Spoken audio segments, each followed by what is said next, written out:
Hello and welcome to Talking Bollocks. Yeah! Hello. I'm getting a bit excited there, as I do. That fucking awesome intro was a fucking awesome song called fucking Planet of the Fucking Damned by fucking Acid Fucking Rain. And if you don't fucking like fucking swearing, you probably want to fucking switch off fucking now. Anyway, welcome back. My name is Jesus. I do that intro all the time. If you don't know who I am, and this is the first podcast you're listening to, well, that's a bit fucking weird, and go back and listen to some others to save me doing the boring intro.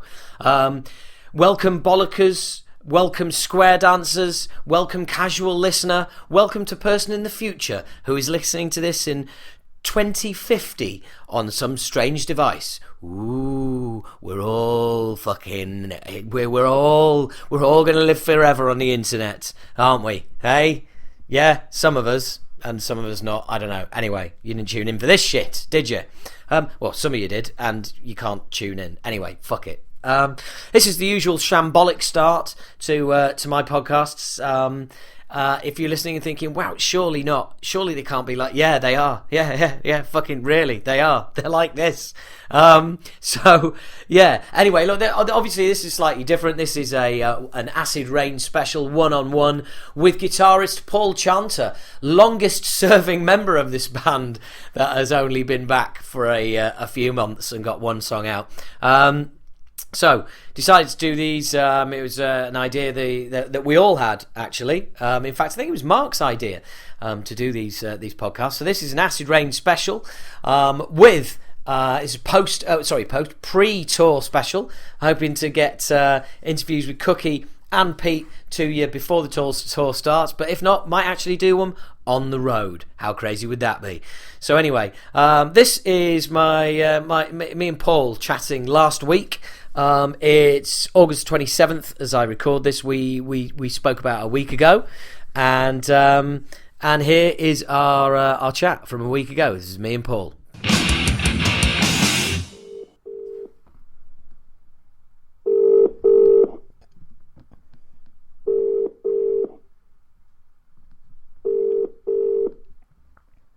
Hello. Hey, you leave it that just the right amount of rings for me to think, oh shit, has he gone out? What the fuck's he doing? Ever the man of mystery. Yeah. No, that's not me, that's Cookie. Oh yeah, that's right. Yeah, what? God, boy, he's a mysterious fucker, isn't he? I'm the man of misery. Yeah. Wait, I tell you who you are. Do you know what I realised? You're going to freak out at this, I warn you. You are the founding guitarist of the Acid Rain reboot.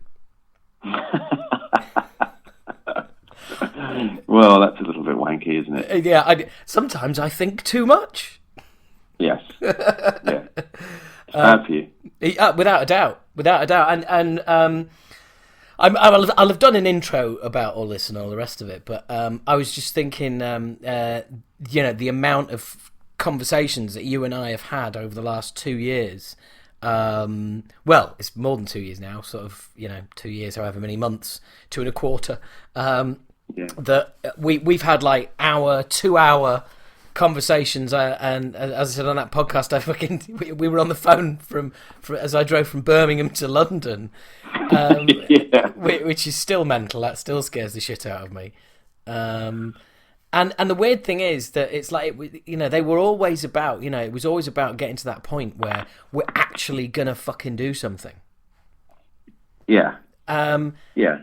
And every time it got nearer, it seemed to get further away. Like, we were going to rehearse with Mac and a new guitarist. Then Mac dropped out, guitarist wasn't up to it, and then we were going to have a 5-piece rehearsal, and Mac basically handed in his cards the day before. And I remember you very clearly saying to me, I nearly didn't even fucking come.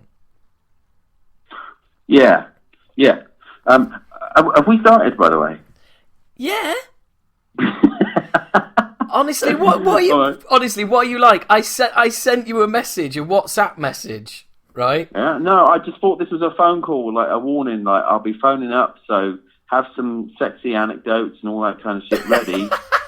But yeah. Anyway. No, I'm going to go. No. Yeah, go on. I did get to a point where it's kind of like yeah, it's just what exactly are we doing? Yeah.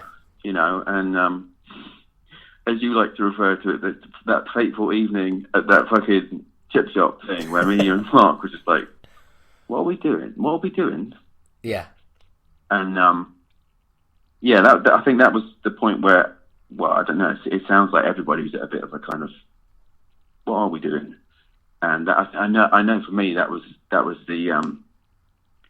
lowest bit for me, that one. Yeah. Because it's just like, right, this is all very cool. You know, I'm playing, you know, doing acid rain stuff with you and Mark, this new guy who just turns out happens to be fucking awesome as a person and as a musician. And it's like, this is cool, but what are we doing? Because there's only three of us. Yeah, absolutely. And well, the thing is as well is that I felt pressure. You know, I felt pressure because obviously you're both looking to me to make it all right. Do you know what I mean? You know, you're both looking to me for answers, and you know, at no stage did I ever try to give you answers that I didn't have. You know, it's like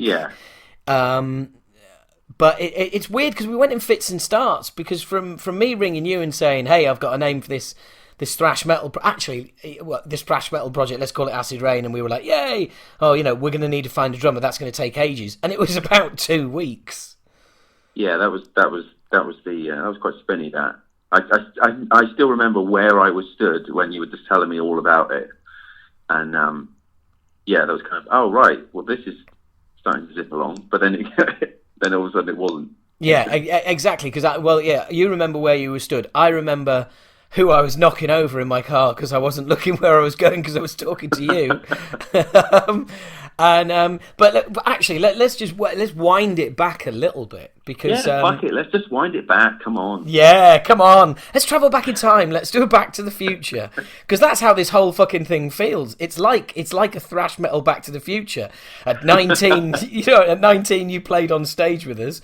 25 years later, gets to do it again. I was 17. 17. Fucking hell! Wow. Yeah. I didn't. That had slipped me by. Yeah, that is fucking scary. You know. And shit myself. Of course, you got to. Yeah, I did. I did actually shit myself, and that was just. And I think about it now, even like where we are now, and you know how long I've known you, and you know the whole everything that's planned and stuff under the banner of Acid Rain and all that. When I think about that now, it still makes me laugh and just think, you little bellends, you know, kind of like just pestering the fuck out of people with this, you know, if you listen to this tape, like, I don't know, and like the whole thing of actually playing is just completely surreal. Well, but the thing is, funnily enough, this topic came up. I mean, I know you've listened to the podcast Mark and I did, so we'll try and skip over the depressing shit, what's happening next section a bit. But please do. Yeah. Mark and I covered it thoroughly. But it's the theme of, you know, pestering people, but I wouldn't know you if you hadn't done that. You wouldn't be here now. We wouldn't be doing this shit. I mean, admittedly, you know, it took 25 years. You planted that seed, and boy, it took a while to fucking grow. But if you hadn't been like Mr. Pester and Mr. fucking, as you say, like Mr. Annoying and all the rest of it, there's no way that we'd be here now. Yeah. You know, Plan of the Damned wouldn't exist. That's for damn sure. Well, yeah, exactly. You know, I mean, there was just a weird year, because I'd seen, obviously on the Obnoxious tour, I came to the Plymouth and Bristol shows. Yeah. And then that was April, wasn't it? Well, that's when. Well, we kind of first met, didn't we? This sounds terrible. It sounds like a fucking couple trying to like remember their. Oh, I remember you were wearing a black T-shirt, and I was wearing my Dayglow shorts, and I was stood at the merch stall, and your then girlfriend said, "Oh, is that him?" yeah, exactly. All that shit. Yeah. So me and you know this, but your avid listeners don't know all these these facts. Yeah, absolutely. So I hope you fucking appreciate this, you lot listening out there. We're having to go over old ground. We're fucking bored of. Yeah, I was going to say, make me go over all this old wank again. Yeah, no. To be honest, it doesn't really matter, does it? I mean, I think if we fast forward to how you got involved, because the phrase that you often used and you still like to use, but fortunately, you are realising that it's cussing less and less ice. Is it's your barbecue. I'm just flipping burgers. I'm just pleased to be invited. Yes, your barbecue. I'm happy to be eating the burgers. That's it. Yeah, absolutely. And you were originally just going to fill in for Kev when Kev couldn't make it, and then we realised Kev wasn't going to be able to make it most of the time. In fact, because Kev didn't know when Kev was available, so we weren't going to know. So he kind of said, "Well, look, I'll make it when I can, but you can't plan around me." So then, I remember ringing you and saying, "Well, hey, you're in Acid Rain," and you were like, "Right, okay." Okay. Yeah. Okay. Promoted to chef at the barbecue. Was just a guest, and then and then it was just like. And by the way, actually, at this point, I'd like to say, me, Adam, Ramsey, and Mac rehearsing together. That did happen. You have seen the video, haven't you? I have. Yes. No, but I don't think anybody else has seen that. Yeah. But yeah, I have. It does exist somewhere. I might still have it somewhere. I've definitely still got it somewhere, but I ain't going to see the fucking light of day ever. But it does exist. It's like But two of those rehearsals happened, and then Ramsey and Adam carried on and picked up the bat, and then they had summer off, and then when they came to come back together, the bombshell out of the blue. Ramsey didn't want to continue for whatever reasons. He has his reasons, and then they're not for open discussion. But I mean that just stopped us in our tracks, and that was just like, right, okay. And then everything was up in the air. It was like Adam going, I'm not sure what to do. I saw Kev at the Lawnmower Death Show in Nottingham that Christmas, and he was like, oh, right, okay, well, that throws a spanner in the works, doesn't it? Well, I would, and that meant Kev was even more distant, which was fine, but it was just like, shit. And that's when I then tried to get a one-off Acid Rain gig to happen at some point in 2014. Yeah, you'd forgotten that, hadn't you? Wasn't you just going to have it like smack, like in the middle of the country somewhere, wasn't it? Yeah. Was that the plan? Yeah, that was the plan, and we're just going to smash it once, and that'd be it. And even that got turned down. And then I was just kind of like, oh, fuck it. And I kept saying to you, I remember saying to you, all the way through this. I don't know if you remember this, but I've said it way more than once. That's for sure. Which was, we will do something together. Yeah. You and I are gonna work together. We are gonna do something. Will come out of this, whatever it is. I don't know, but we will do something together.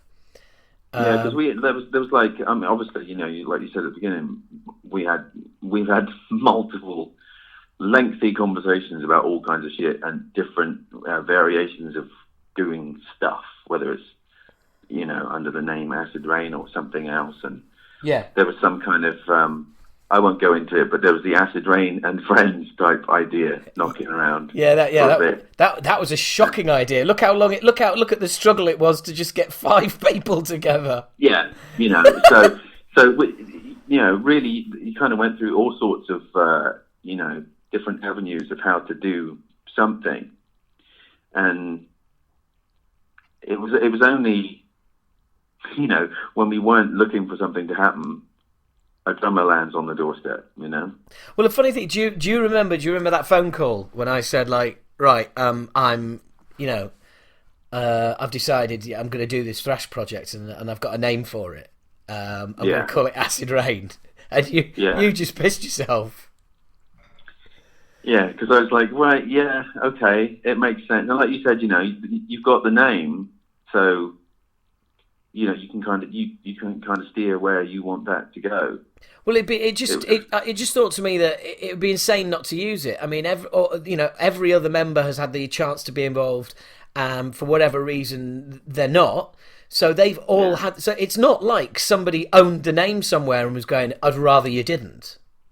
Yeah. It's like everybody's had an opportunity to be involved in this. So, well, apart from but Ian, like you said before, though, the weird thing for me is, and it's the same with Pete and Cookie, I guess, to a certain degree, is that we were fans back in the day, and every idea you came to me with, I go, "Oh, right, cool," and then there's this, old school version of me going, yeah, right, okay, so Kev's not doing it, right, okay, there's this old school version of me is going, right, so, okay, so you're doing what? Yeah. So that version of me would always pop up, and still does to a certain degree, with like, so what are the plans that you're going to do under the name Acid Rain? Yeah, but I think it's I mean, I've always been really grateful of that, because I've always used you as a sounding board right from the off, even when you weren't involved and it was going to be the Obnoxious lineup, and I was talking to you about set lists and stuff like that, and you were giving me feedback on oh, I don't know, if you did that, I'd be pissed off, and medleys, they fucking suck. I remember the conversation about doing an Obnoxious medley, and you were like, fucking don't know. And you were absolutely right. But now, well, even T-shirts and stuff. I remember you asking me about T-shirts. What do you think of this, or what do you think of that, and stuff. Yeah.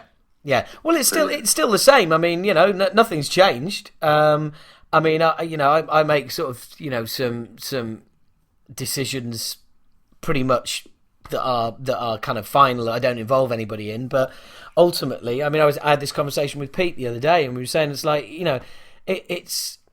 Okay, it might be, you might still think of it as my show and you're flipping burgers, but I don't. Yeah. That's not how I think of it. I think of this as a band with fucking 5 guys who are going to be friends for life. We're going to experience things and do things together. We already have that only the 5 of us can ever relate to.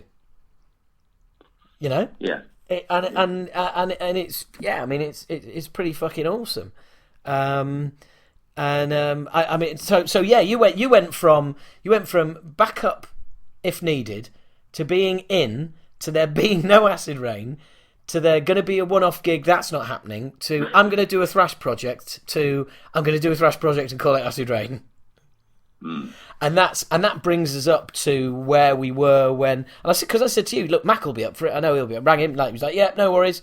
Right, now I need to find a drummer. 2 weeks later, drummer. And the weird thing is, I think that caught us both off guard, because we were both going, drummer. Completely. I remember, like I said, I remember where I was when we had that conversation, and I remember there being lots of gaps in the conversation where one of us would just go, shit. Yeah. Because it's like, this is actually seeming like it could go somewhere now. Yeah. This might actually happen. Yeah. We're starting to, so we might have to take this seriously at some point. Yeah. Well, as seriously as anyone ever can take being an Acid Rain. Exactly. But it's amazing how quickly. I mean, that came together. Found Mark in August. First rehearsed with him in September, but by November we'd already passed the peak of yay, we found a drummer, and we were just down to, but what the fuck's happening?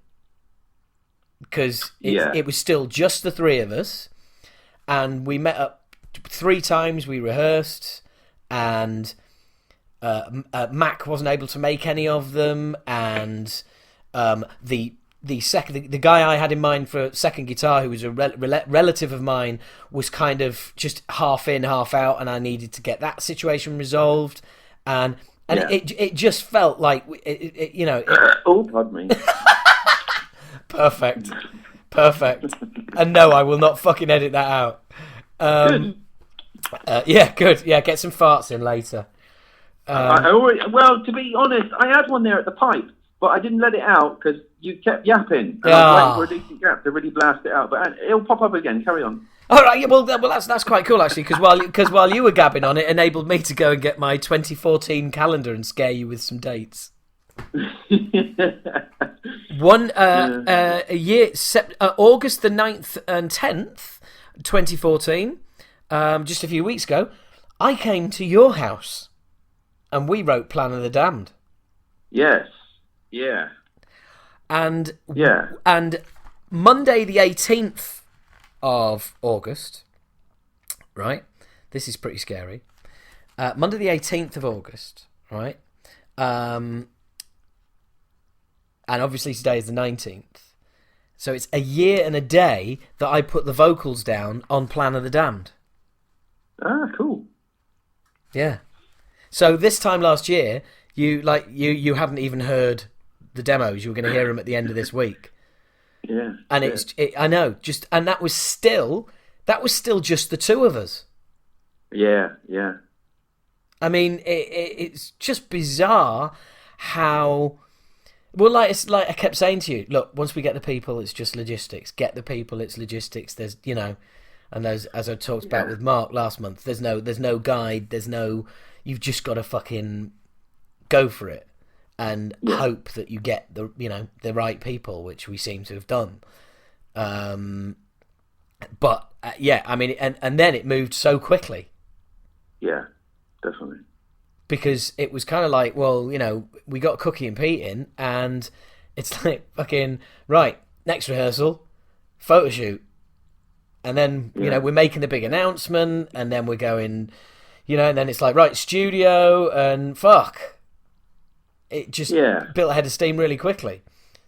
But then, when shit goes that kind of speed, you don't have time to second guess anything. So you're kind of acting very honestly, and on instinct, So, I think nothing we've done so far has been done for show or for look how cool we are, kids, or I think it's just been right. Let's do that. Let's do this, and it's all been, there's no great plan behind anything. There's no ulterior motives behind anything. It's just like we got together under this name.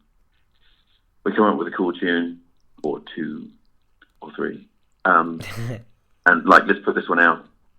Let's record it. Bang! There you go. Buy it. There's no, people are like, can't wait to hear the album. It's like there isn't one, so you'll be waiting a fucking while. Yeah. It's like it's just that we just did that song because we thought that song kicked ass. There are other songs knocking around. There are loads of there are other ideas knocking around, but at the minute, that one felt good, so we just did that. Well, I mean, there's some awesome parts in the demos we did, but all of them need work. Apart from Plan, first listen, it's like, that's the standout, that's the takeaway. But even when you listen to the demo of Plan of the Damned, it's where it is now is somewhere else. Because for a start, you got Mark in there.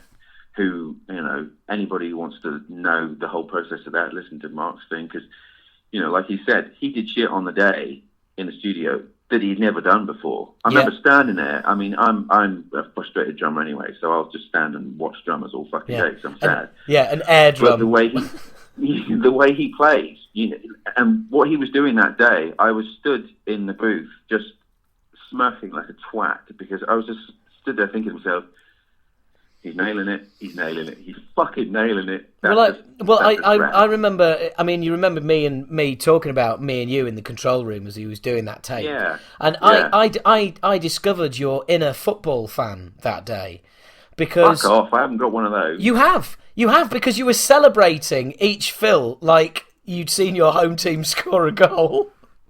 Oh, fucking hell! Please don't even relate me to anything to do with fucking football. But seriously, you were just... but we were both doing it. We were both looking at each other going, fucking hell. Yeah. Where's that come... The double bass drums in the fast section leading up to the first gap before the vocals come in. Yeah. It was just like... It was like, what the fuck? It was weird because, we had rehearsals and stuff, so... you're playing as a band, but you're concentrating on what you're doing. You don't want to fuck your bit up. But at that point, I'd already laid down the kind of guide tracks and stuff, and that's what he was playing to. So I got the opportunity to stand there and watch him play, and that's, you don't, if you're in a band, you rarely get to do that with your own drummer. Just stand there and watch them. Yeah. But that's all I could do then. And he was just, and what there was something really interesting about what he was doing, because a guy I used to be in a band with, we'd come up with an idea for a tune, or I'd start playing some idea for a riff, and I'd have this face of concentration on, and he'd just stop playing, and he'd say to everybody, just be quiet, you'll get it in a minute, because I'd be playing half a riff and over, and then I'd play one note more, and then go, no, and play it again, and then play one note, no, that's not it, and so I could hear it in my head, I just needed my hands to find it on the neck. Yeah. And he'd just sit there going, he'll get it in a minute, he'll get it in a minute, he'll get it in a minute, bang, and then it would come out, and there you go, that's the riff there. And I could see Mark doing that with just some of the, they're not fucking made bit at the end, where he's hitting the toms and going all over the fucking place.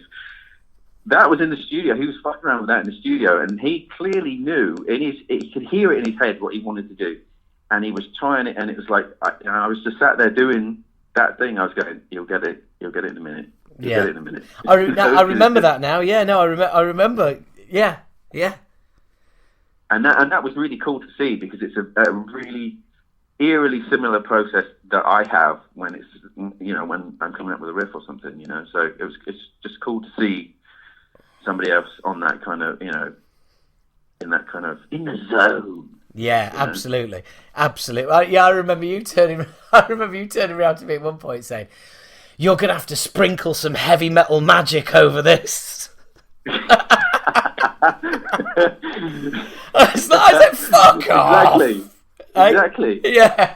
I'm not saying you're a little tiny pixie or anything like that. No, I realise that. I think of myself more as a Gandalf figure to you youngsters in the band. But what with the height and all that, yeah. No, more sort of Gimli, really. But no, it was like, I mean, it sounds really wanky, but it was just like, there was just the feeling in that room that day in Cardiff. There was just this fucking vibe that something special was happening from the minute. It was so easy for Mark to get his drum sound. It was so easy for you to get a guitar sound. Yeah. You laid it down as you do, like the robot, like the android that we described, with feeling. And then Mark fucking smashed it to the extent that he it wasn't until he'd actually like laid the takes down that he actually started to enjoy it, because he wasn't relaxed enough at that point. He was just so focused he didn't allow himself to enjoy it, as you do in these situations. But it was just like, this is just it was just, I look, the word special is thrown around too often, but it was just fucking special. It really was, the whole thing. Well, special has a particularly different meaning for me. It's kind of special in a built-up shoe kind of way. But yeah. Yeah, no, I get that. But it was, and of course, then as well. I mean, as you probably being the biggest like Acid Rain fan out of all of the guys, you have constantly been on the guard about like, right, how are people going to react to the lineup just being me and four other guys, and we couldn't have hoped for a better reception. Really, we really couldn't. Yeah, I mean, when it's like, right, we've taken a bunch of photos of us being complete fucking bellends, so as is the tradition, yeah. Yeah, so that's going to go out, press release and all this kind of stuff, and I'm like, right, okay, and I remember it was like 1 o'clock on a Monday or something that it was like, that's when it's going to go out, something, and I'm like, okay, I think I was actually at work, and lucky you. I'm just thinking, right, all this shit's going to go out now, and my fucking gurning face is going to be, You're going to be public property, bro! Yeah, and it's kind of, and then you get like the odd message from people, which is quite cool, saying, "Oh no, this is awesome," kind of, bravo or whatever. Yeah. But yeah, there's always this. Like I said, there's still that part in me that's like, okay, so they're doing what? Like I said to you ages ago, that I was cool with whatever the plan was. I was worried about people thinking it's just H and the fuckwits, Yeah, well, absolutely. You doing your Vegas run with your backup band. Well, to be fair, I mean, I think we both shared that opinion when I always said to you, Mac is the key. Mac is the link with the past. Mac is it is Acid Rain coming back. It might only be 2 original members, but it is Acid Rain. And that's why it was so crushing to lose him,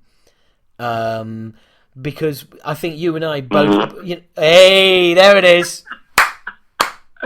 Sorry, I had to. Sorry, it was mid-sentence. Don't apologise. That was absolute quality. Nice work. There's more on the way. You're the one who's got to speak down that phone. I'm fine with it. Hey, it happens regularly to this phone, so I'm fine with it. Right. Okay. Yeah, I mean, Mac going, I think, was particularly crushing for both of us because we'd both kind of spoken about it and about how he was the link with the past, and Mac being involved. Just I was aware that if Mac wasn't involved, I looked like the fucking Dave Mustaine of Acid Rain. You know what I mean? The arsehole that yeah, right. Hey, you know what you said about football fan? The same goes for me and being fucking ginger, you cunt. Right? If there's no football fan in you, fine, but there ain't no ginger in me either. No, I'm sure there has been at some point. Hey, I might have been at some point. Anyway, yeah. So we were both kind of like conscious of that, and then so he left, and there was that hump to get over, and like you said, that that morning of the release, it's like, well, fingers crossed this doesn't turn out to be a massive hate session. Yeah, well, I distinctly remember saying to you as well that, playing live as the guitarist in Acid Rain, that I would be tempted to say, down the microphone, I know that you want to see Kev stood up here, or Adam, and so do I, really. Yeah. But,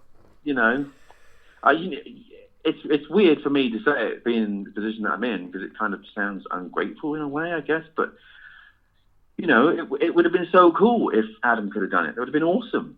Yeah. And if I was the other guitarist, then how cool would that have been for me? I'm in a band with the other guitarist from Acid Rain. Or if I'm in the band with Kev. That's mental. That would be mental. It would, yeah. Being in a band with Kev is mental. Yes. Yeah, but I'm on a different. Yeah, level. I know. But there's kind of, that's what I mean. There's the kind of fanboy side of it. Yeah, I'm always there. I'd never thought of that, and I guess to a certain extent, no, you don't sound greedy, but yeah, it's kind of like, as cool as this is, you've been in there since the very beginning, and so as cool as this is, it also you've had a constant running commentary on what you've missed out on. I guess I've never thought of it like that. Like we said about the videos of the rehearsals that you had with the guys. Seeing that, I will not lie and say that my ass didn't twitch like a rabbit's nose when I watched that, thinking, "Fuck, that's them back in a room, and there's one guitarist missing that might end up being me." And it was a little bit like, "Fuck, right, okay, shit, I need to dig those fucking CDs out, I guess." Yeah. But the situation as it is now, Acid Rain as it stands now, you've got a group of people. Obviously, you're invested in it, but you've got a group of people now who have an investment in it in terms of. Oh, 3 of us were into the band back in the day. Mark, I fucking love it because it's the worst impression of Mark ever. But when he said, when he's like, I haven't actually met you, haven't heard of Acid Rain at all. Yeah. That's cool because he's kind of got into it in his own way, and he's got his own attachment to it now, in a way that he doesn't have any kind of baggage that like I do, or maybe Cookie or Pete do as well. You know, of like back in the day, Acid Rain. Mark's just like, this is me doing this now, so, and he's fucking off and running. You know. Yeah. Yeah, but also the weird thing about Mark as well is like is that the humour, everything. He's just a fucking total hand in glove. It's just total fit. Yeah, like I said, you know, when I turned up from that first rehearsal with you and Mark, there's part of me like, right, I know you're you know what you are, whatever you are. That sounded weird. Yeah, but you know, it's like there's this unknown entity, this drummer guy, you know. Yeah, absolutely. Yeah, same here. And it was just so easy. Yeah, you know, it just the musical things that we had in common, and just playing. You know, like you get that. Anybody who's been in a band or whatever, you get that kind of, where you look over, you don't nod or anything, but just the fact that you looked and made eye contact means, right, there's a change now, isn't there? Or something like that. You know, you just do that look. Yeah. Me and Mark had that day. Yeah, straight off. You know, and it was like, right, this guy's, I can, yeah, he'll do. well, the thing that is difficult to explain to somebody who's not been in a band is that when it's the right person, it's the right person, and that's it. There's no like discussion. It's just the right person, and you know, you can, and I don't know, you can only sort of compare it to like I don't know, sort of women really, and it's like, you know, somebody can be throwing themselves at you and absolutely gorgeous and all the rest of it, but if she just isn't right for you, it's not right. It's not going to work. Yeah. You know, and then you might meet some crackling bit of trumpet who, you know, it's just everything just clicks. Everything just. I mean, Mark's got lovely hair, but I'm not saying. I was going to say, have you just referred to Mark as a crackling bit of crumpet? No. Hey, I tell you what, mate. You just come up with another fucking album title. A crackling bit of crumpet. Yeah. Yeah. Along with my own personal favourite, which is still shitting on our legacy. Yeah. The thing that I think what people don't get is that when we meet up for rehearsal, that's 4 hours. Well, 4 hours a day, yeah, 2 days. Yeah, so 2 days, 4 hours. That's just 8 hours of rehearsal. The rest of that time, we're together the whole time. So, yeah, you know, and I'd never met Mark before, but nothing about it was uncomfortable and stuff. And like you said about that night we went out and had that game of pool, and it wasn't about music, and it was just like the three of us just hanging out and talking shit and. Well, exactly. That's exactly it. That's all we did. We just talked shit. We didn't talk about music at all. We just fucking just talked. Yeah, you know, and you know, we've talked about some stupid stuff. We've talked about some pretty fucking hefty stuff, you know, and like there was one rehearsal where you had a Keith gig on a Friday night, and me and Mark were just sat at your place just talking shit all night, and it was just really cool. It was just. You know, he's just like stupidly easy to get along. You know, as you know, Pete and Cookie and stuff. Yeah, but, actually, I remember that night when you, because I got a message from Mark saying, "What's your laptop password?" And I thought, well, the password is fucking ask if it's all right to use my fucking laptop first. Then he was trying to find that out while I had my head under your bed trying to find your porn stash. Yeah, exactly. And I'm not, because you're so retro, porn stash. And and the porn mags. Yeah, stuck together. The pages stuck together. Yeah, well, funnily enough, speaking of that, I turned my calendar over the other day to write a gig in September, and there's a penis and bollocks. There's a penis and bollocks. Was there a cock on it? Yeah, there was a penis and bollocks. Oh, not just a cock. Balls as well, drawn on September. I don't know what September's done to deserve it, But staying true to your description on the website, yeah, don't leave anything lying around. It's getting a cock and balls drawn on it. Which is perfect, because that's all we did to our fucking album covers back in the day. So you're going to get to deface albums that you bought as a fan. Because we fucking ruined that one when we were doing the recording and we stayed at Cookies. We fucking ruined that fucking the CD booklet. The Apple Core archives. I don't know how many cocks we managed to find in that thing, and we can turn that into a cock. We can turn that into a cock. Yeah. Basically, it's the cock archives now. Definitely. There's just dicks all over that fucking CD. Absolutely. I feel sorry for them if they actually, want to read the lyrics or anything, because they won't, because there's a great big shimmering bell end in the way. Well, I'd say I had the weirdest request last year, towards the end of last year. A guy from Sweden contacted me via Keith Platt on Facebook and said, would you sign my Moshkinstein album if I post you the sleeve? Would you send it back? And I was like, right. Yeah, all right, yeah, cost me nothing. So he posts it over, and I just fucking ruined it.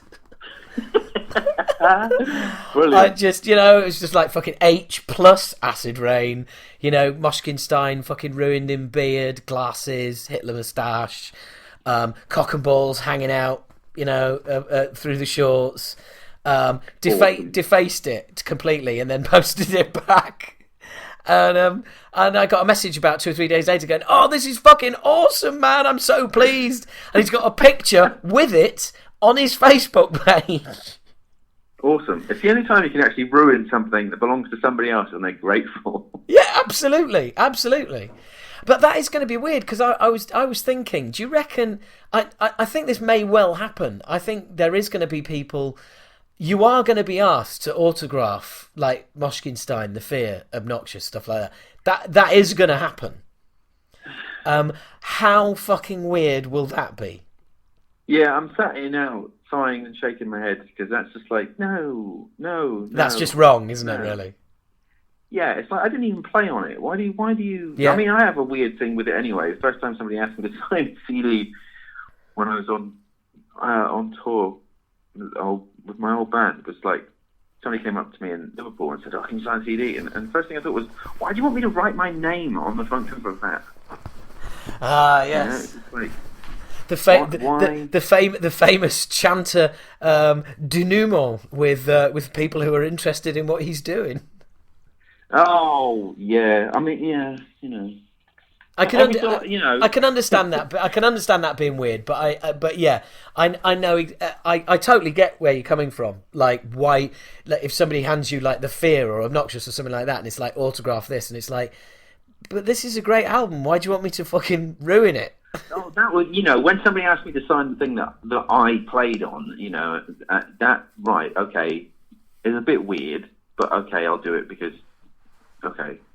But if somebody came up to me with Obnoxious, I'd be like, seriously, I had nothing, I did not play on this.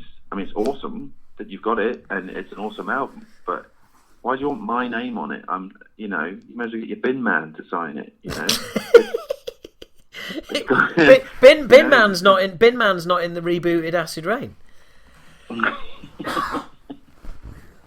And it's like, it's kind of like, I know what you mean, but in that situation it's kind of like, well, yeah, I want you to ruin it. You're in the band now, the chances are they're never going to get the original members to sign it, so fuck it. Would you mind doing the honours instead? All right, well, it's public now. I will ruin anything you put in front of me then. Cocks and balls. That's all you have to do. We just go with cocks and balls, and everything will be all right. So cool. So that was the we were talking about, like, all the way up to the announcement being made, and then the announcement came out, because I know you've all along you've been like, you refer to Acid Rain as them and stuff like that, and you don't, you have difficulty referring to yourself as guitarist in Acid Rain and stuff like that, which I get. That's just my issues, Yeah, but I totally understand it. I totally understand it. But then it comes to the position where everybody goes, yeah, this is great, this is wonderful. So it's like, great, okay, but the next thing to worry about, the next big hurdle to get over, is we're actually going to put out a song under the name Acid Rain. Yeah. That you had a massive part in writing, as in we wrote it together. And it's like, I know right up until that time of release that you were bricking it, weren't you? I don't know if bricking it's the right thing. I was apprehensive. Yeah, okay, that's fair enough. Yeah, because I just, anything that I was involved, if I'm the guitarist in Acid Rain, one of the guitarists in Acid Rain, and I'm playing on something that's going out with the name Acid Rain written on it, I want it to match up to anything else that's got the name Acid Rain on it. Damn straight.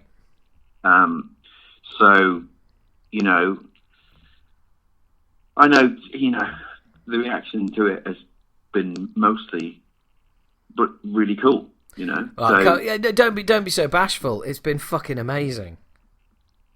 Yeah. I mean, for me, it's just kind of okay, because it's just surreal. Yeah. You know, because I don't think I've ever really been involved in anything musically that anybody's given a fuck about before. No, that's a lie. But yeah, so the reaction to it's been really cool, and for me, I could kind of relax my ass a bit, because it's like, right, okay, people who like Acid Rain back in the day are saying, this is fucking cool. This is like old school. Yeah. You know, well, I think a few people, as we predicted, had a bit of with this pace of the first half of the song. Yeah. And we completely predicted that, and I think that's one of the reasons why you wanted to do it. I mean, you had this idea for a big, fat, slow tune, but it was like, even when we were writing it and we got to the middle, it was like, it can't stay like this. It needs to. Well, we just looked at each other and literally got to that point where it was like, da. It's like, oh, hang on, that would be a really place to stop and go somewhere else. And I remember you looked at me, and before I could say the words, you said, it needs to go really fucking fast now. And, this is like, and we both just burst out laughing, going, fucking course it does.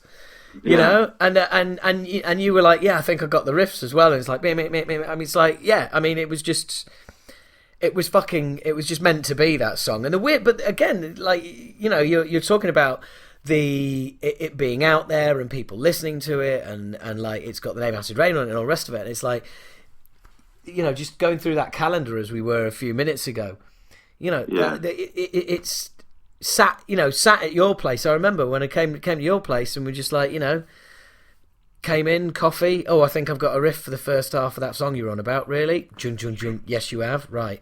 And it was like, right, well, let's go in here and write a song then. So we went in, wrote the song. Cool. That's that then. Yeah, I think I might actually have the original sound files from my phone, where I remember saying to you that I've just got to record that, because if I forget it, I'll be pissed right off. And I remember listening to some of the recordings a while ago, before we even went into the studio and recorded it, and I'm playing one of the riffs from the song, and you're mumbling in the background, because you're like mumbling the lyrics along to see if they fit, and you're there going, actually that fits really well. I was just mumbling along with it, and yeah, that's awesome. You know. And I've got those knocking about somewhere, but yeah, I mean, but then, I don't know. You know, it's boom, it's out there, and the response, I mean, fuck me, you know, some people saying they're back and they're even better. You know, there's reviews on Amazon saying, like, you know, the jokes. There's one that just says the joke's on you because they're back and they're even better, and you know, other reviews like just saying, like, you know, this ain't no fucking just, you know, boring, let's come back and do a nostalgia tour and play all the old stuff. This is a full-on fucking band who are going to kick some ass. Yeah, because I mean, you know, we spoke about, we could have gone the route of, right, do the nostalgia tour and drag that out for as long as possible while we try and come up with something in the background.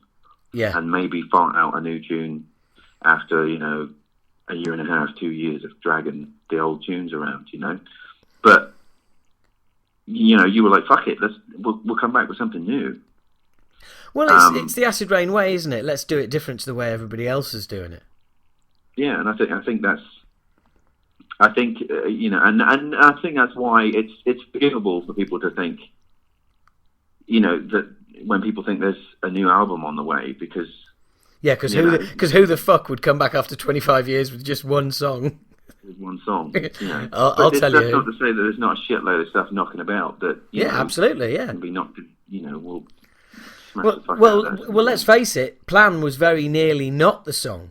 I changed my mind on it, and we were going to go with another song, and then change my mind back because it's for all the right reasons, as in it's a fucking better song. Or rather, it was the best song that we had, and why would you not put out your best song? Yeah, I mean, there's some stuff knocking about from demos that we did that, I think there's some fucking good stuff knocking around there. I really do. Some stuff that could be, that's just the demo versions are like, that's fucking cool. And, if we took that in and it had the same kind of sex dust sprinkled on it like Plan of Damn did, it would be fucking immense. I know there's some tunes there that just fucking, Oh, look, so there's cool stuff to come, and that's just the shit that me and you did. You start to mix in Mark putting his own sexy spin on things, and Cookie's already come up with some stuff. Pete's got shit knocking around. He's got shit knocking around. Oh, your Cookie came up with a brilliant little acoustic little bit that you had at last rehearsal. You've got to get him. You've got to get him to play it to you. It's very cool. So there's shit knocking around. So it's not like there's one song and then all the other old ones again. So it's just not going to stay like that. And yeah. Well, the thing is, as well, is like you've just got to keep moving forward. I mean, I was at the gym earlier because I've got my tour training regime. I've got to be fucking. I've got to be fit enough to be able to move around and sing.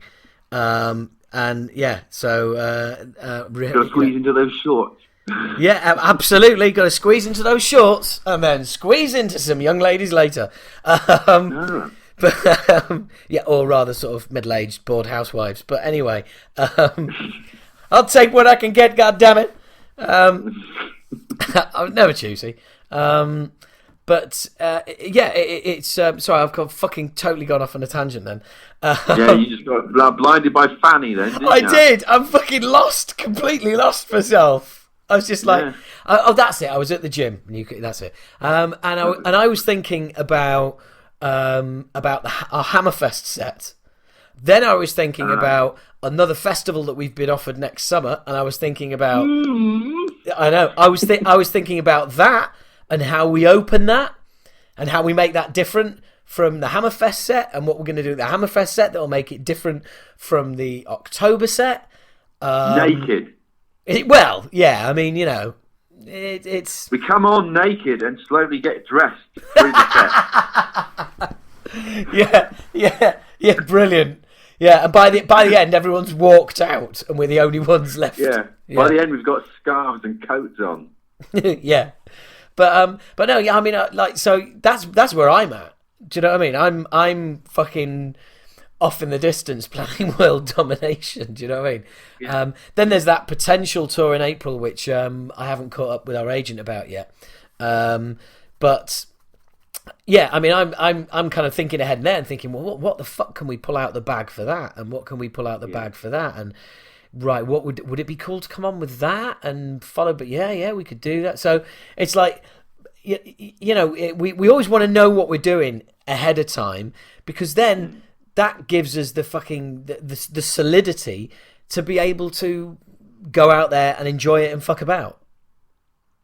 Yeah, I mean, in terms of like just thinking that as like a gig thing, there's been gigs I've done where, when I was singing as well, where, I'm at the front, which is the worst thing is for me to have a microphone.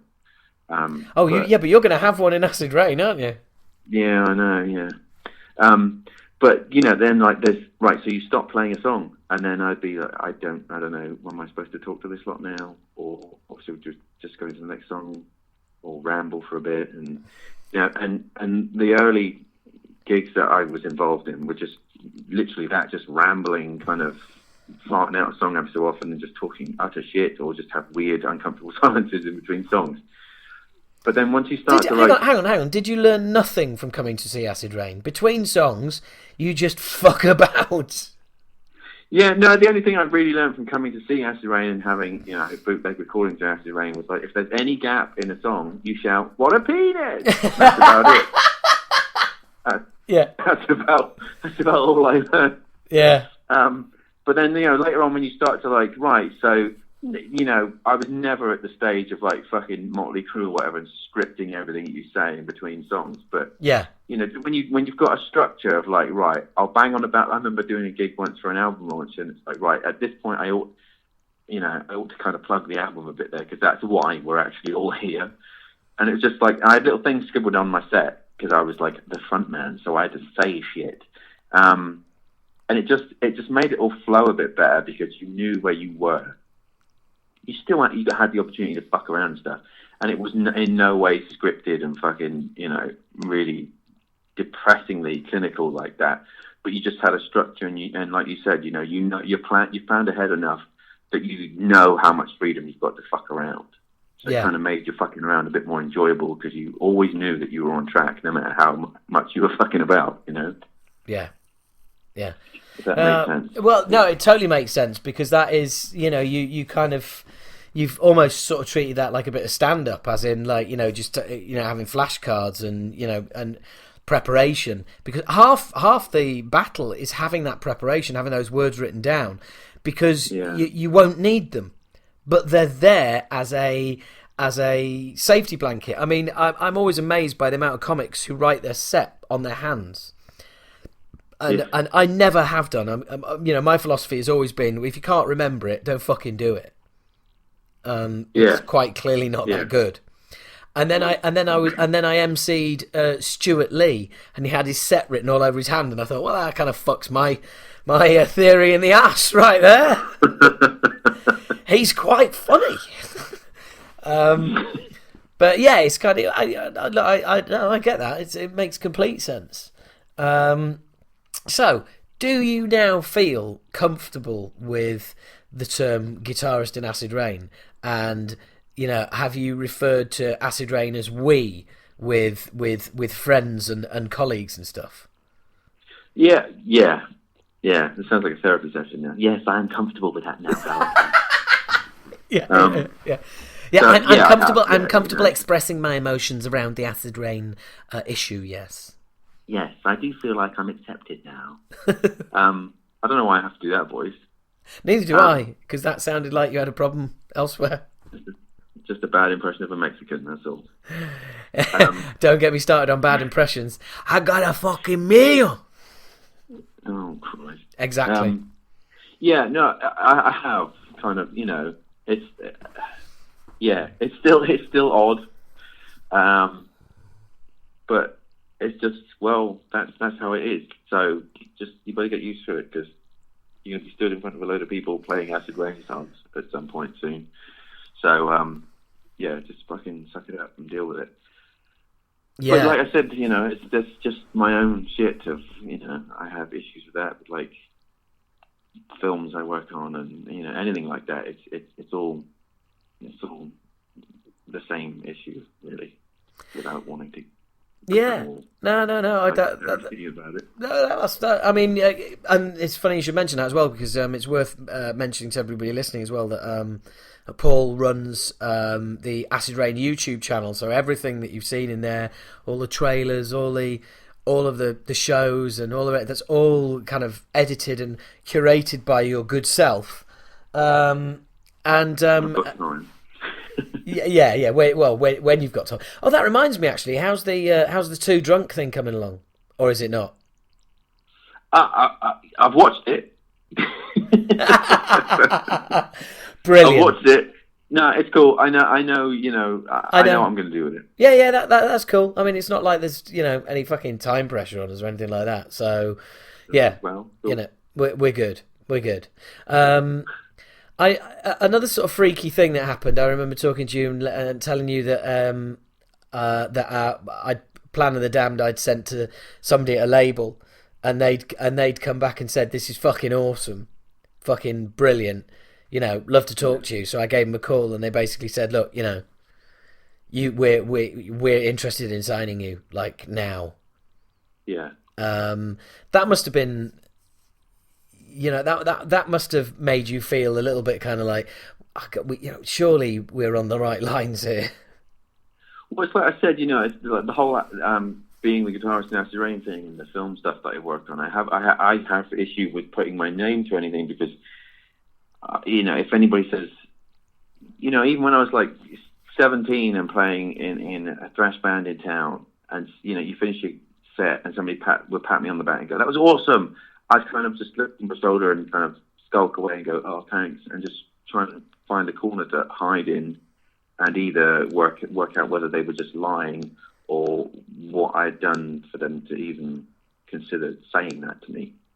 Right. So it's like just self-confidence issues, I guess. So when you write a song that you worry about the reception that it's going to get, and it gets the reception that Plan of the Damned has, and then, you know, you get a label saying, "That's fucking awesome, we'd sign you just on the back of that," and you kind of like, I have very brief moments where I go, "You know what? That's, you know, maybe I'm not as shit as I think I am." No. And then I'm back to feeling shit again. But, you know, yeah, so you get some kind of, I don't know if validation is the right word, I don't know, but you just kind of, it does give you a confidence boost, I guess, you know? Oh, fuck me, absolutely, mate. I mean, look, you're talking to a guy who does stand-up, which is like it's the rawest form of compliment. It's the rawest form of, "Hey, look at me. I mean, it's called stand-up, and you stand up in a room where everybody else is sat down, and you are the centre of the attention. You are the, you know, it's your room, and for 20 minutes, half an hour, you get the unconditional love and approval and adoration of strangers." Yeah, I mean, like, you kind of taken the piss saying that I'm the Kerry King of Acid Rain now, where Yeah. it's like just a miserable fucker who will be really difficult with any fan that comes up and tries to try and talk to me. But I remember like when I was in a band and I was the singer and I was at the front, the way I always described it was I felt like the nose cone of a plane.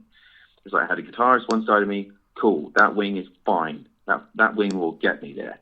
The bass player on the other side, a little bit shaky. That wing is a little bit shaky, but it will get me there. Behind me, the engine, fine. I've got no fucking problem with that. He's going to get me wherever I need to go. But if this plane goes down, I am the nose cone at the front, and I go straight into the fucking ground first. Right. You know, I'm the one with the mic that everybody's going to look at like, "What's going on then, front man?" Yeah. You know, and when that band ended and I started playing in Chan, kind of did Chan at the same time, and then Smilers stopped. But in Chan, I was just the guitarist, and we had, you know, an awesome singer, and he was stood at the front. He loved it. Fine. I just stand over here and I just make noise.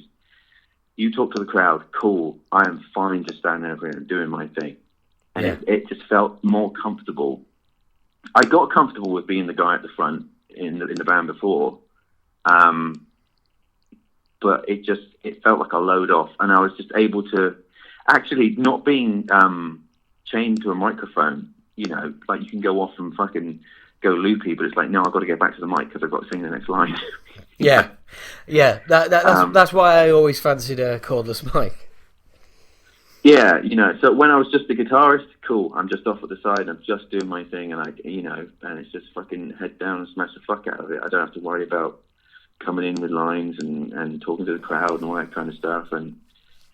And I was more relaxed in that band. You wouldn't think it from, you know, seeing me before and after gigs like that. Like the singer of that band, a guy called Matt Roberts, he's the one who said that, you know, I said to him, people always come up and talk to you at gigs, you know, is that just because you're the front man, or like you're so easy to get on with, or, you know, or the ladies like you or whatever? And he said, well, before we play, this is what he's saying, he's saying this to me.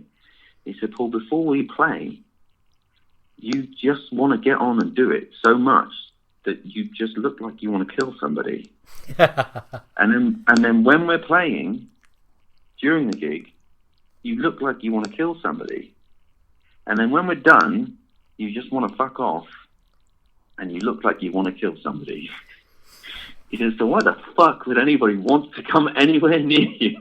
Fair enough, you always look like you want to kill somebody.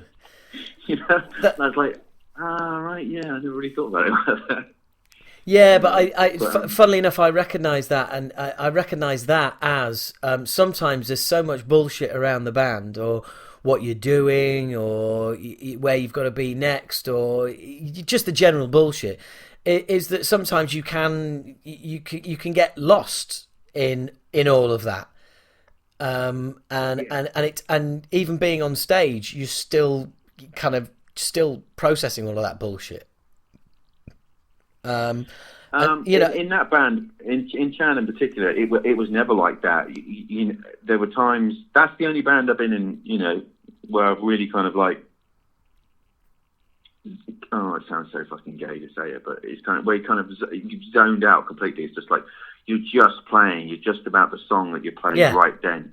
You don't give a fuck how many people are there or aren't there, or whether they like what you're playing, or during some of those Chan gigs, I've looked up and realised that the crowd are actually singing the entire fucking song as well. Yeah. And that's awesome, but I was paying no attention because I was just too busy doing what I was doing. And yeah, that was the first band where I was like, this feels like a proper band. This feels like the band I should have been in. Well, I think hopefully you're going to see the next level shit with us, because you're playing songs that you would have been rocking up to listen and see in the audience. Yeah, it's insane to be in this band now with the people that are in the band, because you turn up and you play a rehearsal or whatever, and like you said, you're smashing out songs that, I remember fucking literally at like metal clubs and stuff, the place would go fucking apeshit if somebody put Humanoia on. And it's like, I'm one of the guys that plays Humanoia now. I'm in the band that it's like, it's mental. How can you not fucking lose your shit to that, Yeah. Yeah, absolutely. It puts another... That's the thing where it's like, maybe people like me and Pete and Cookie have got a thing... We've got something on you. We've got something more than you, because I remember when we wrote this chorus, I've played this loads of times. Like, yeah, you've played it loads of times.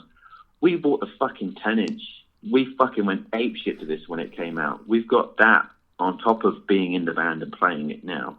Yeah, we've got the nostalgia thing going on at the same time. So it's like, yes, the crowd could be going apeshit. The crowd's going apeshit to Humanoia. Cool.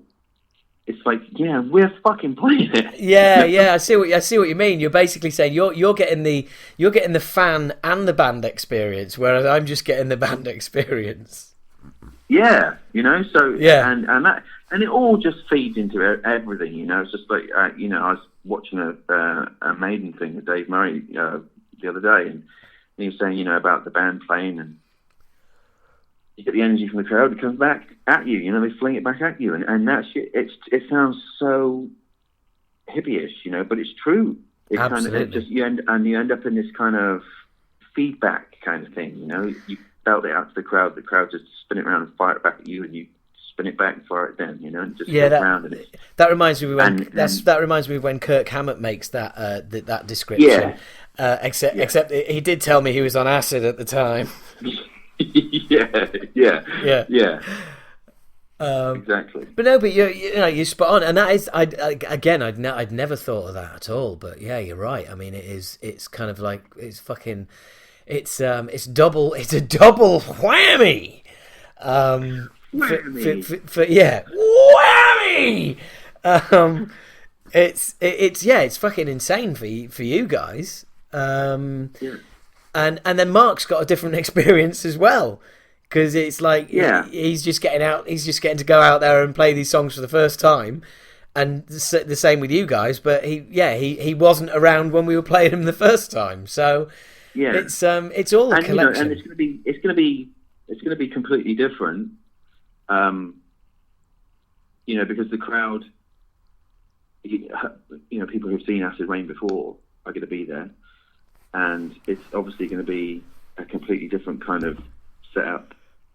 not different setup. What am I trying to say? It's going to be obviously different lineup, obviously, and so the whole gig is going to be slightly different because it's us. Yeah. So, there's going to be. Unfortunately, you're not going to have Kev winking his brown eye at you on stage after whipping his dungarees down. But I would not be surprised if Cookie did it instead. No, I really wouldn't. No, I really wouldn't.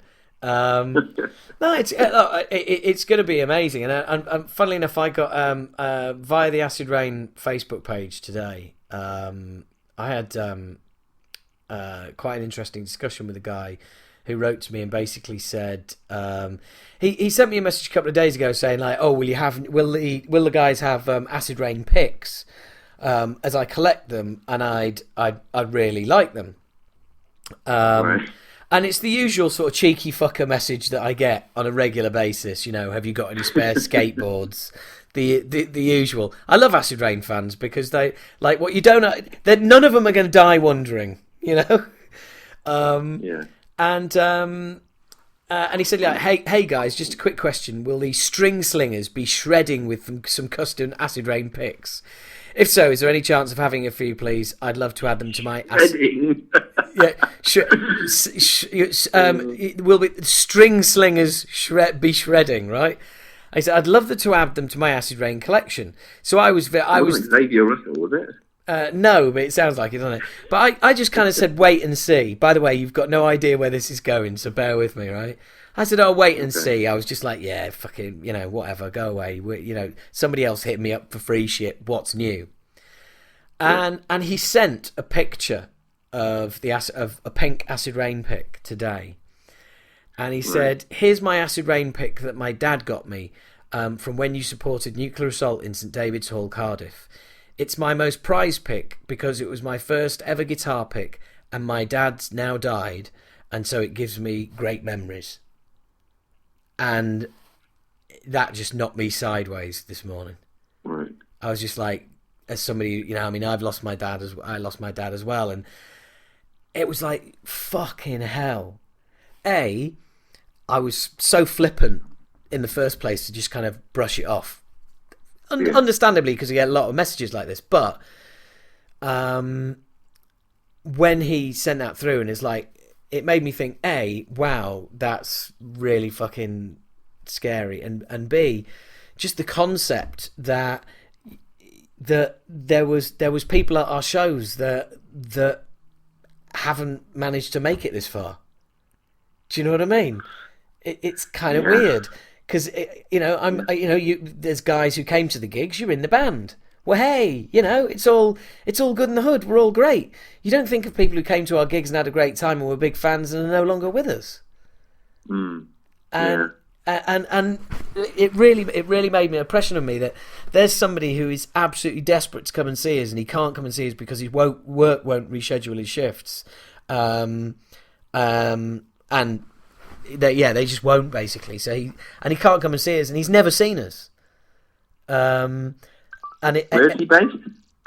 He was going to come to the Nuneaton show. Right. Okay.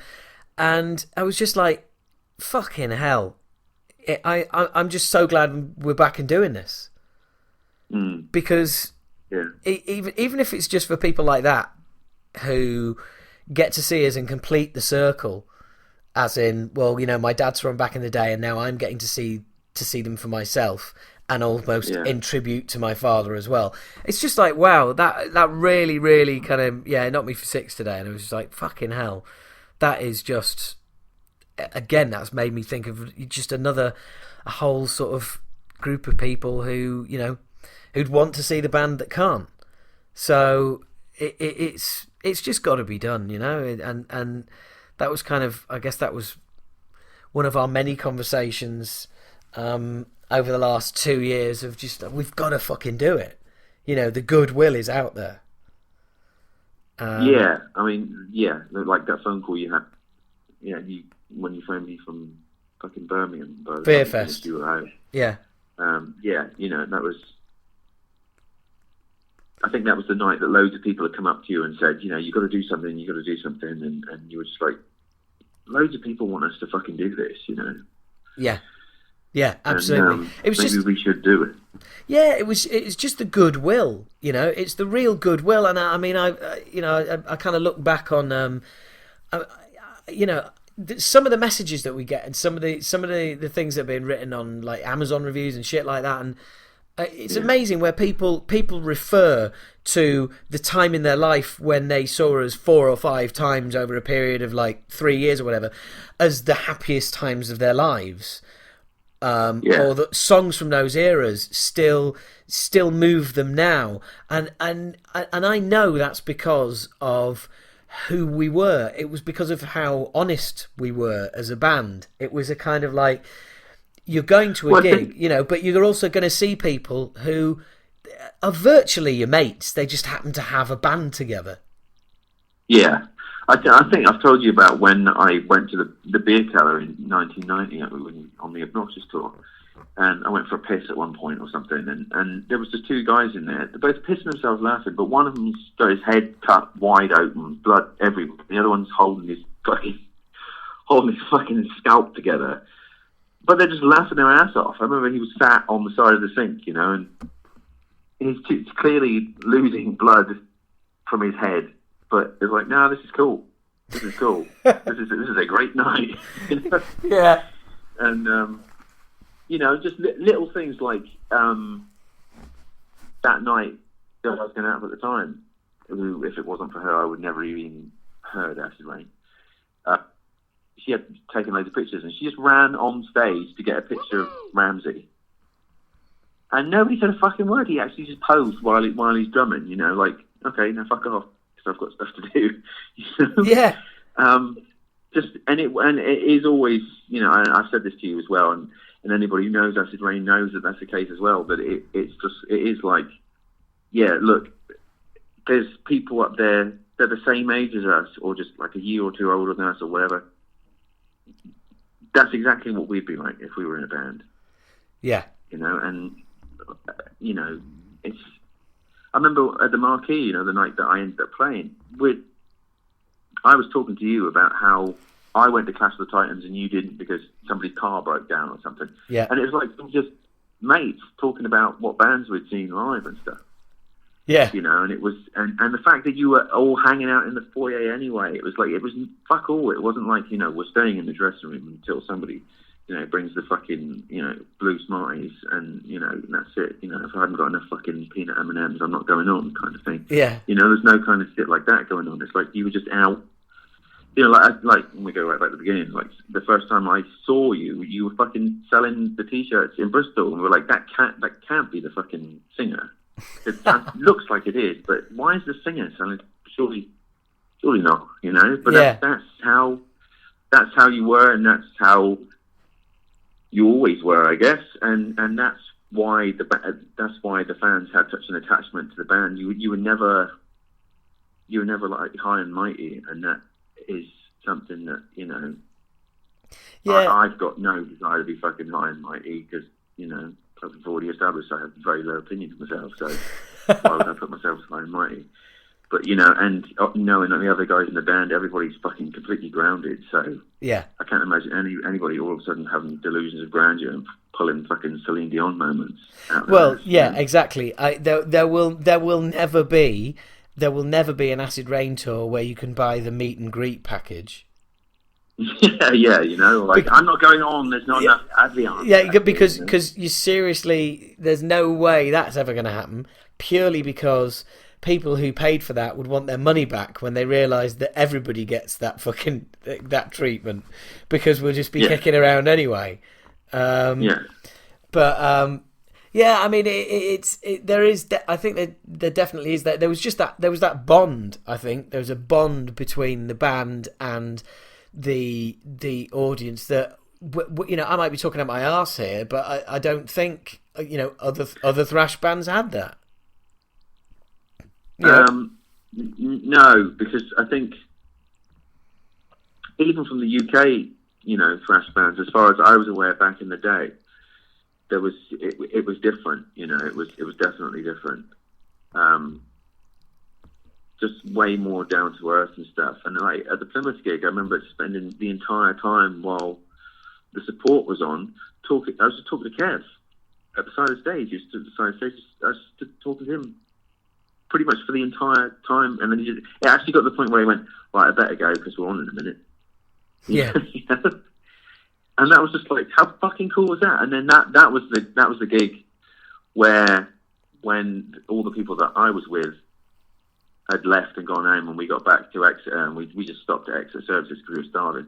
That's when you guys were passing in the tour bus and decided to get something to eat, and you came in, and we were all there, and you were just like, you came over and sat with us. Yeah. We were like, holy shit, that's pretty cool, you know. But it's just. Well, do you know what's really weird? I'm sorry to cut across you, but I want to say this. I remember Kev coming into the dressing room in Plymouth, and I remember saying, "Oh, what have you been up to?" And he went, "Oh," I said, "I've been outside having a really, really good chat with this bloke." He goes, "It's like really cool." He said we've stood there for like just an hour, just talking about stuff, and he was just a really, really nice guy. And honestly, that all just came back to me when you were telling that story. That's bullshit now. No, not at all, not at all. I absolutely fucking clear as day remember that. Because it's just like it was like, because before a gig we'd all have our own little bits and pieces. We'd all be all over the place, and you come back to the dressing room, or whatever. But Kev and I would always be out there and stuff, and we'd always like come and like have a chat and say, like, what have you been up to? And he'd want to know what I'd been up to, and I'd want to know what he'd been up to. Or we'd see each other out and about and like, say like whatever. But anyway, I remember, I absolutely clear as day remember him coming back in and saying, "I've just been chatting to it," and in fact, I'll top it as well. We all ripped the piss out of him because it was like, so you've spent all that time talking prior to the gig to a man. Where's the payoff in that? Do you know what I mean? I am very attractive, though. Yeah. You can't blame him for that. Yeah. No, I totally remember that. Yeah, we wound him up, and then, oh fucking hell, it's all coming back now. Then we got to. You're making all this up now. No, not at all. We got to the services. And we're like, oh, should we go and sit with those? And like, and we're like, well, like, you like those obvious baseball caps and sweatshirts. Was like, well, yeah, we fucking should do. They've paid their money. And your shit. Yeah, and I'm sure I remember Kev going, that's the guy I was talking to before the gig. And we were going, oh, Kev's mate. Oh, it's Kismet. He's gonna meet up with his boyfriend again. Right. I think that might whiff of bullshit if you can smell it. If any of your listeners can smell something weird in the air. Right. It's the smell of bullshit. To be fair, we did accuse Kev of being gay quite often. With his, I don't doubt. Yeah, willing to get his arse out, his penis out, and being able to get drunk on a can of shandy. But I absolutely. You're just not body shy. You shouldn't. You can't. But absolutely no word of a lie, mate. I remember him. I remember having that conversation with him in the dressing room, and him saying like, "Oh, I've been just talking with this guy, fucking really nice guy." Absolutely, totally remember that. Without a doubt. Well, you never told me that before. No, I know, because I've never remembered it. I've never remembered it. I mean, I know you've kind of like mentioned that Plymouth gig before, and it's just boom, right back in the room when you were talking about it, and then I'm definitely we ripped the piss out of Kev. It must have been that gig, because no way did Kev spend an hour chatting to some guy before the gig, and then we went into services and bumped into him again. That never happened twice. That happened once, and that you must have been that guy. So well, I am unforgettable. You are indeed, sir. You are indeed. So when I sent the tape up, and you saw the picture, and I turned up the marquee, and Kev went, "It's that fucking guy again." Funnily enough, no, I don't think you lived in the memory that long. But yeah, I'm fucking funny though, man. Honestly, that's awesome. that is bizarre because you've told me that story before, and I've never remembered any of that. But Christ, I do genuinely remember that. That's that's just fucking weird. That is just weird. A little exclusive there. Cool. All right. Well, look, we could probably do about another hour and a half, but I know you've got shit to do, and I've got shit to do. For a start, ring Mark because he's messaging me. Oh, fuck him. Yeah, fuck him. Fuck him. He's probably having a listen. Yeah, probably. Well, look. I hope that everybody who's listening to this will now realise that when they do get a chance to meet you, why you'll come across as some massive prick, but you're actually a really nice guy. Yeah. Well, I'm lovely. I am absolutely lovely. I'm really, very, very pleasant to know. But, I'm really very cuntish. Yeah. But you're absolutely right with that first statement. It's just you've got to put the hours in to get there. Yeah. Oh, yeah. No, it doesn't come easy. You've got to put some effort in. So, and only the ones who are willing to put the effort in kind of reap the rewards of, just standing in the company, within... Oh, I'm just talking shit now. Oh, it was dead funny. We've had some feedback from when we were down in Wales. It's like, it's like, so where are you from then? What? Why? Yeah. Because the guy's trying to make conversation like a normal human being. That's why. I know. I remember Mark. I remember. Oh, it's all taken out of context.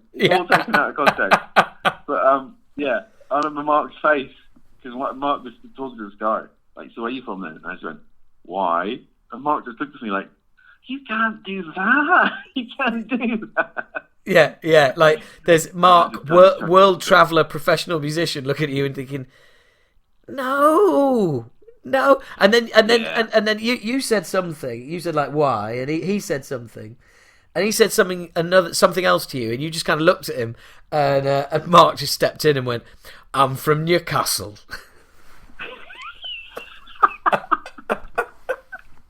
And just rescued this geezer from like another 15 minutes of tortuous one-word answers. No, see, Mark's an absolute gem. I think if anybody's listening and they're thinking about, it'd be really cool to meet the band and stuff, go to Mark first, and Mark will tell you what kind of mood I'm in. yeah, whether he wants to be near you or not. And if it's anywhere near a full moon, fucking forget it. Yeah, stay away. Yeah, stay away. Yeah. Stay the fuck away. Yeah. It's not that bad, is it? No, not at all. Oh dear. Well, look, Paul, it's been marvellous. I'm going to let you go. Hang on, because I do want a quick word with you. But anyway, look, all good. And have you got to switch your tape recorder off first? Yeah, I have, dear. I have. I'm going to do that now. So, I'll speak to you in a minute. Don't hang up. Okay. All right. Bye. See ya.